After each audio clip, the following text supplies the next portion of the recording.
Manisha Divre, Assistant Professor, Physics Department from KVN Naik College, Nasik. Today we'll start with the series of lectures of FY/BSc Physics, Semester 1st, Paper 2nd, that is Physics Principles and Applications.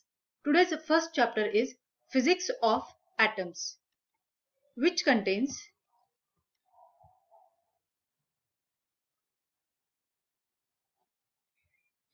Introduction of Atom, Atomic Models, which contains Thomson's atomic model, Rutherford's atomic model, Bohr's atomic model. Then in atomic spectra, emission line spectrum, absorption line spectrum, uses of atomic spectra. Then in classical planetary model of hydrogen atom, Bohr theory of hydrogen atom, hydrogen spectrum, and Frankfurt's experiment. Friends, all things are composed of matter. You, me, and everything around us is made up of matter. Matter is a physical substance that keeps us space and has mass. An atom is the basic unit of matter. But what does it look like? What is it made of? Atoms are composed of three subatomic particles, that is protons, neutrons, electrons. We categorize protons, neutrons, electrons using two basic traits, that is charge and mass. Charge is the electrical property of particle, whether it is positive, negative or neutral. Mass is just a measure of how much matter the particle has. Let us talk about the protons, neutrons and electrons in terms of these two characteristics. We will start with protons. These are the protons. Protons are positive in charge and have mass of 1 atomic mass unit. At the opposite end of spectrum, you have the electron with negative charge. The mass of an electron, it is not 0, but it is very small, about 0.05% of proton's mass. It is close enough to 0 for our purpose, that we will consider to have essentially negligible mass. And finally, we have the neutrons. Here are the neutrons. These neutrons are neutral in nature and has the mass of 1 atomic mass unit. But how are these particles arranged in atoms? The first thing to know is that each atom has an atomic nucleus, which is a collection of protons and neutrons at the center of this nucleus. This cluster of protons and neutrons is very small, very dense and very positively charged.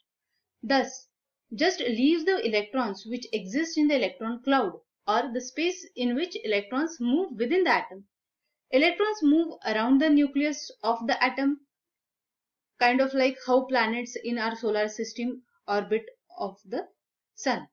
We will talk more about the electron cloud later. Now let us fast forward to the late 1800s when J.J. Thomson discovered the electron. Thomson used what was called a cathode ray tube. This is the cathode ray tube. Thomson used cathode ray tube or an electron gun. They are the bulky electronic part of electron television sets. Thomson used the cathode ray tube with a magnet and discovered that the green beam it produced was made up of negatively charged material. He performed many experiments and found that the mass of one of these particles was almost 2000 times lighter than the hydrogen atom. From this, he decided that these particles must have come from somewhere within the atom, and that Dalton was incorrect in stating that atoms cannot be divided into smaller pieces. Thomson went one step further and determined that these negatively charged electrons needed something positive to balance them out. So he determined that they were surrounded by positively charged materials. This became known as plum pudding model of the atom.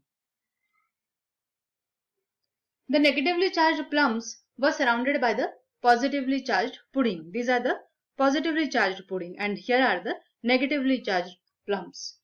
A few years later, Rutherford, one of the Thomson students, did not taste on Thomson's plum pudding model.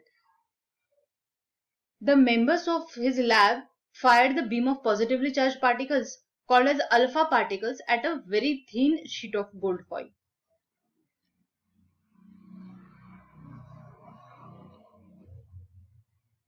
Because these alpha particles had so much mass, he fully expected that all the alpha particles would go right through the gold foil. This is because if Thomson were correct about the plum pudding model of the atom, the alpha particles would just go through the positively charged matter and hit detecting screen on the other side. The plum pudding model is given by J.J. Thomson, failed to explain the certain experimental results associated with the atomic structure of element. Rutherford is a British scientist, conducted an experiment based on the observations of this experiment. He proposed the atomic structure of the element and gave Rutherford atomic model. Rutherford conducted an experiment by bombarding the thin sheet of gold with the alpha particles. This is the thin sheet of gold. In order to study the deflection caused to the alpha particles, he placed the fluorescent zinc sulfide screen. This is the zinc sulfide screen, which is around the thin gold foil.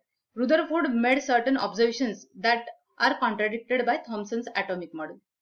The observations of Rutherford are, according to the alpha scattering experiments, are the major fraction of the alpha particles bombarded towards the gold sheet by they are passing through it without any deflection, and hence most of the space in the atom is empty. Second, some of the alpha particles were deflected by the gold sheet by very small angles, and hence the positive charge in an atom is not uniformly distributed. The positive charge in an atom is concentrated in the very small volume. And third one was very few of the alpha particles were deflected back. So this is only few alpha particles had nearly 180 degrees angle of deflection, and so the volume occupied by the positively charged particles in an atom is very small as compared to the total volume of the atom. Rutherford atomic model, it is based on the above observations and conclusions, and Rutherford proposed the atomic structure of the element according to the Rutherford atomic model. The positively charged alpha particles and most of the mass of the atom was concentrated in an extremely small volume, and he called that region of the atom as nucleus. Rutherford model proposed that the negatively charged electron surrounded by the nucleus of an atom, and he also claimed that the electron surrounding the nucleus revolves around it with a very high speed in the circular orbits, and he named the circular paths as a orbit.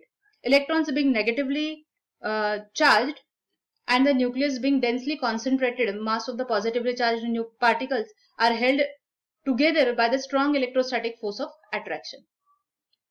But this Rutherford atomic model has some limitations. Although the Rutherford atomic model was based on the experimental observations, it failed to explain the certain things, which includes he proposed that the electrons revolve around the nucleus in the fixed path called as orbits. According to Maxwell, accelerated charged particles emit electromagnetic radiations, and hence an electron revolving around the nucleus should emit electromagnetic radiations. These radiations would carry energy from the motion of the electron, which would come at the cost of shrinking of orbits. Ultimately, the electrons would collapse in the nucleus. Calculations have shown that as per Rutherford's model, an electron would collapse in the nucleus in less than 10 to 8 seconds. So Rutherford model was not in accordance with the Maxwell theory and could not explain the stability of an atom. The other drawback of the Rutherford model was almost that he did not say anything about the arrangement of the electrons in an atom, which made his theory incomplete. Although the early atomic models were inaccurate and failed to explain the certain experimental results, they were the base for the future development in the world of quantum mechanics. So in the next lecture, we will discuss about the Bohr's atomic model. Thank you.